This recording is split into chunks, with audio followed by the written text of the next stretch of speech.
Hello, CK. How are you doing? I'm good. I'm good. Nice reconnecting as always. Yes. Absolutely. And hello to all of viewers too. So we're continuing with our series on data-driven business. And today we are going to talk about how a data-driven mindset when it comes to customer service can impact business growth. Now, starting out with the especially with small organization, we've always noticed that they do not have a very large customer service team, or they don't have a separate customer service team. Quite often than not, the salesperson himself or herself doubles up as a customer service, or there is a technical person who kind of takes over the role of customer service also. Now, this technical person typically is more inclined towards the installation and troubleshooting of the product or the service. Now, when we talk about customer service, we do not just mean the problems and the issues and troubleshooting, but we're looking at a more holistic viewpoint where customer service actually is in its entirety is customer experience. That would mean the experience that the customer has with your business, with your brand, with your product, with your sales, right from before they purchase from you, during the cycles, and then post the sales cycles. So if you look at the whole these three levels, we're looking at these three. So in that case, when looking at customer service, what is the kind of data that you are going to start collecting? So you're not just collecting or looking at data which is related to uh, customer support calls or post sales support issues, troubleshooting calls. We're looking at all the very reasons that a customer reaches out to you or your business. So we first thing that we look into the data is the types of customer calls that are coming to you. Are they calls, what inquiring about how to install FAQs? Are they about implementation stage, or they are later on at a stage which is the troubleshooting stage?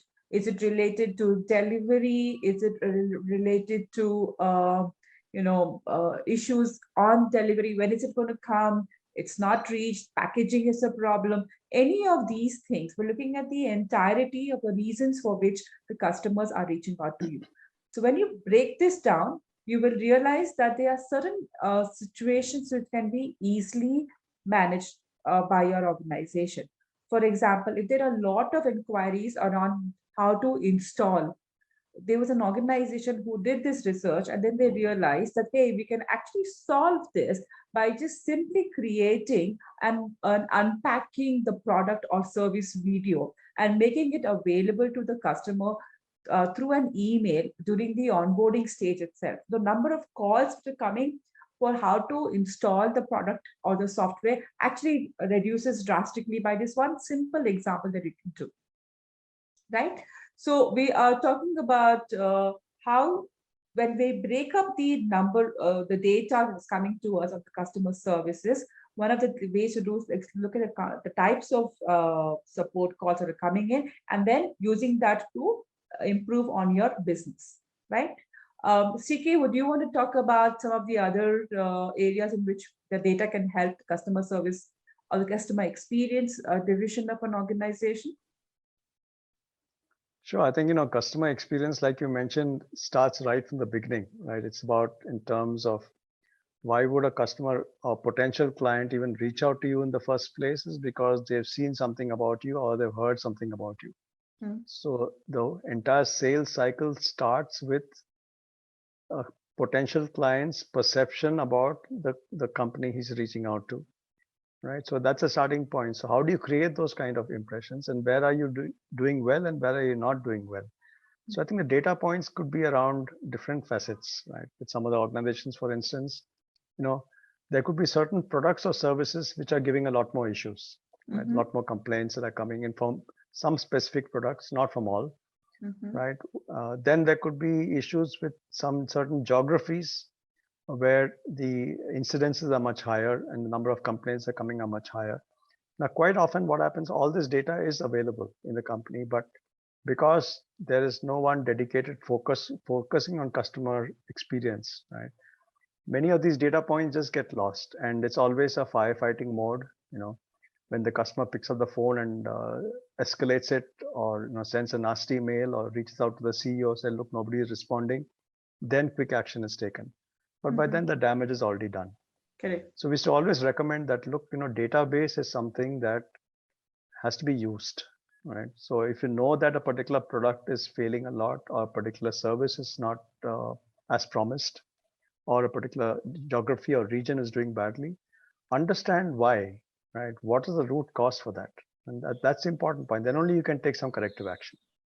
So, moment we stop looking at customer service as a department or a responsibility of a set of people, and start focusing on customer experience, I think the data will throw up so many corrective actions, which will finally translate into a better customer experience for the existing customers as well as for the new customers. Got it. Great. And in fact, what you're explaining, CK, is a very common model that we are seeing across our entire data-driven business series. For every function, whether it's a front-end function or a back-end function, there are various stages, definitive stages when it comes to data, being a data-driven organization. First one is the conscious collection of data, right? What the many organizations, unfortunately, like you said, they have the data, but it is in bits and pieces. It's somewhere where it is not accessible to the people who can look at it and make sense out of it. That is typically the management, right? So we're looking at conscious collection of data. The second one is the analyzing the data and finding insights which you can use in your business. The third one is your actual application of that insights in your Right. business, changing things around, taking that inputs from your what the data is showing, and putting that into action, experimenting it on a small scale before you get out to do the company wide implementation, and then after this, making a system out, making a culture out of it, right? Creating systems and practices so that this whatever improvement that you have brought about your business by looking at the data, you've actually created a system so that this becomes a continuous process and it's not forgotten. There's not a single spike in your growth that happens because you've solved it. I mean, you've addressed it one time. After that, you've again gone back to your old habits. No. So you create those systems and also that over a period of time becomes the culture of the organization and contributes to the overall business growth of the organization, right?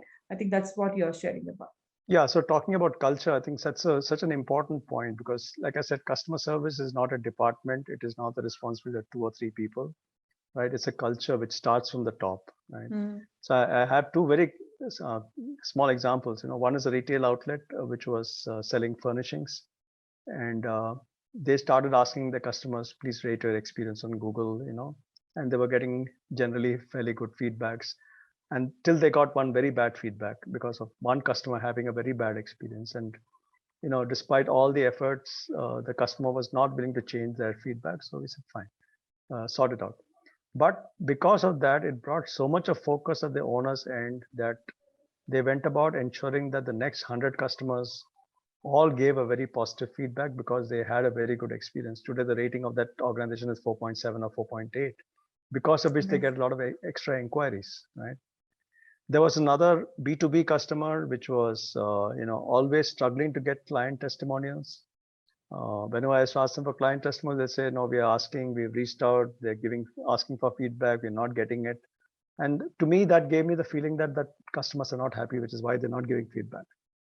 So the next time they got a big project, we said, look, right from the start with the end in mind. And within a week of this particular project getting completed, I would like to see a client testimonial talking about the complete experience from the time they started dealing with your company to the time they actually got their product installed to the entire experience by multiple people in the organization, right?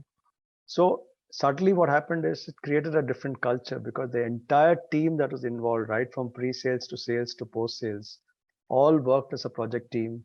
They built up good relationships with the client, a lot of interaction, a lot of communication. At every stage, the client and the organization were working very closely together. Because of which, at the end of that installation, within a week, the procurement or the purchase person gave a very good feedback about that client. So I think this was an organization that was working in a very traditional way, that if the customer complains, we will look at it. Two, being proactive and saying that, look, we want to ensure a customer experience which is going to help in creating our brand, which is going to help in upping our perception in the marketplace so that we can sell premium products at a premium price, and the brand value is so good that customers will come back. So a lot of repeat business, a lot of referral business, and eventually, like we say, data driven business for customer experience eventually leads to a lot more happy customers, a lot more referrals, a lot more business growth, and a lot more inquiries. So is there any reason why, any better reason to sort of really focus on data, not just leave the data in some dump, but actually use it, analyze it, take corrective actions, and create a culture? I think to me, that is really the key. Data is only the starting point. The ending point is growth of business, and that's what matters. Right? Absolutely. Yeah. And I noticed one of the things that you said, right? All of the options that you've given for improving actually do not require a huge upfront investment. So these are all, it's just mostly a mind shift that happens It's a mind in shift, the yeah. entire organization, not as an individual customer service department, as an organization, it happens across the organization, for which you will see the results of that is directly on the repeat business that you get from your customers. That means on your revenues, and plus, of course, on the brand value, on the perception what customers have out, new customers have about you on Absolutely. the outside when they read about you and your testimonials which you have captured. So great. So with that, we wrap up today's session, and I look forward to our next session and hoping that's what all our viewers are also would be interested in. See you Thank again you. later. Bye Thank you. bye. Bye.